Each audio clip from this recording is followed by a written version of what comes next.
चलिए आज एक ऐसी दिव्य कथा की गहराइयों में उतरते हैं जो सिर्फ एक कहानी नहीं है, बल्कि ये ब्रह्मांड के एक बहुत बड़े सच का प्रतीक है।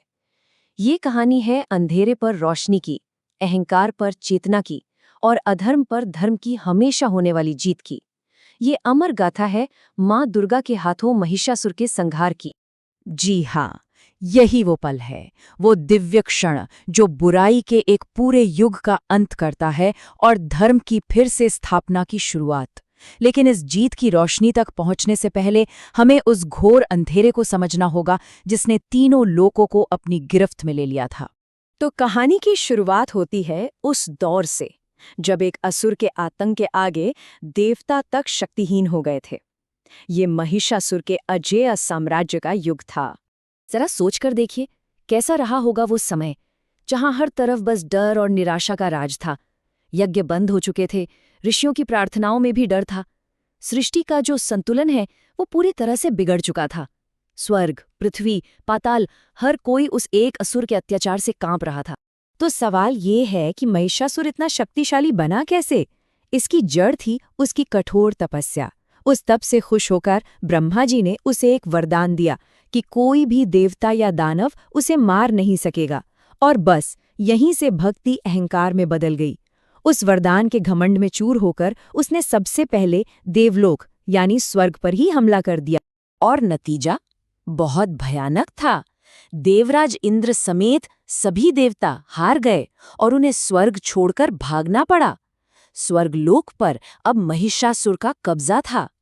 तीनों लोकों में बस एक ही सवाल गूंज रहा था, इस अजेय शक्ति को अब रोकेगा कौन? लेकिन कहते हैं ना, जब जब अंधेरा अपनी हदें पार करता है तब दिव्य प्रकाश का जन्म होता है। अब निराशा के वो बादल छटने वाले थे, क्योंकि ब्रह्मांड की आदिशक्ति खुद प्रकट होने वाली थीं। इस भयंकर संकट को देखकर सृष्टि की तीन सबसे बड़ी शक्तियां, निर्माता ब्रह्मा, पालक विष्णु और संहारक महेश, एक साथ आए। पूरे ब्रह्मांड की उम्मीदें अब बस इसी दिव्य सभा पर टिकी थीं।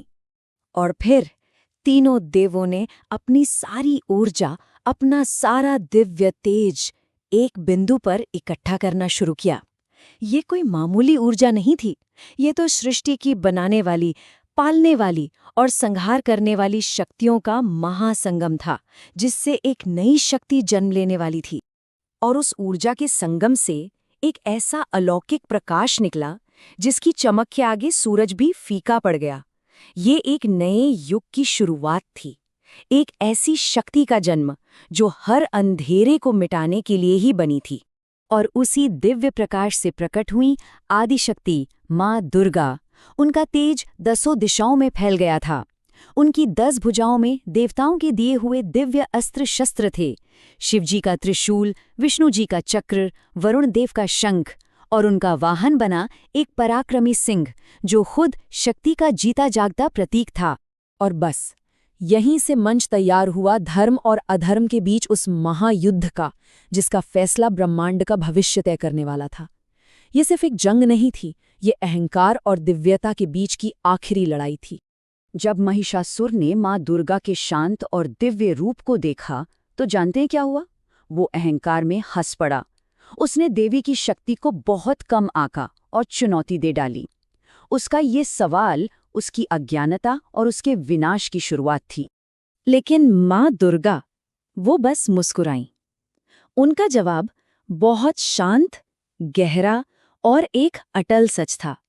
उन्होंने साफ कर दिया कि महिषासुर का सबसे बड़ा दुश्मन कोई और नहीं, बल्कि उसका अपना अहंकार है। युद्ध शुरू होते ही जैसे पूरा ब्रह्मांड कांप उठा। महिषासुर अपनी मायावी शक्तियों से कभी विशाल भैंसा बनता तो कभी गरजता हुआ शेर, लेकिन देवी के पराक्रम के आगे उसकी हर चाल नाकाम हो रही थी। माँ ने उसके हर रूप को बड़ी आसानी से हरा दिया। अब कहानी अपने उस अंतिम मोड़ पर आ पहुंची थी जहां अहंकार को घुटने टेकने ही थे। ये महिषासुर के आतंक के अंत और धर्म की वापसी का समय था। जब उसकी कोई माया काम नहीं आई तो महिषासुर अपने असली भैंसे के रूप में पूरी ताकत से देवी की ओर झपटा। ये उसका आखिरी और सबसे खतरनाक हमला था। उस पल देवी ने शांति और दृढ़ता के साथ अपना त्रिशूल साधा। और बस एक ही दिव्य प्रहार में वो त्रिशूल सीधा महिषासुर के हृदय को भेद गया। ये सिर्फ एक असुर का अंत नहीं था, ये अहंकार, अत्याचार और अधर्म के एक पूरे युग का अंत था। देवलोक जयकारों से गूंज उठा, जय माता दी। तो महिषासुर का वध हो गया, लेकिन ये कथा ये सिर्फ एक पौराणिक घटना नहीं है, ये एक जिंदा जागता संदेश है जो हर जमाने और हर इंसान के लिए है। चलिए समझते हैं कि ये कथा हमें सिखाती क्या है। पहला और सबसे गहरा सबक तो यही है कि अहंकार का अंत तय है, चाहे वो कितना भी ताकतवर या अजेय क्यों न लगे। दिव्यता और विनम्रता की शक्ति के सामने उसे एक न एक दिन झुकना ही पड़ता है। ये कथा हमें स्त्री शक्ति का पूरा रूप दिखाती है। वो जितनी ममतामयी और जीवन देने वाली है, उतनी ही शक्तिशाली और अधर्म का नाश करने वाली भी है। यही शक्ति का सच्चा संतुलन है। और आखिर में ये कहानी एक बहुत बड़ी आशा और विश्वास देती है। ये हमें भरोसा दिलाती है कि जब भी धर्म पर संकट आता है तो उसकी रक्षा के लिए दिव्य चेतना किसी न किसी रूप में प्रकट जरूर होती है। तो कथा तो यहाँ पूरी होती है, पर अपने अंदर एक सवाल शुरू कर जाती है। महिषासुर सिर्फ कोई बाहर का असुर नहीं है, वो हमारे अंदर के अहंकार, क्रोध और अज्ञान का भी प्रतीक है। तो असली साधना तो ये है कि हम अपने अंदर के उस महिषासुर को कैसे पहचानें और माँ की कृपा से उस पर विजय कैसे पाएं। इस पर विचार जरूर कीजिए।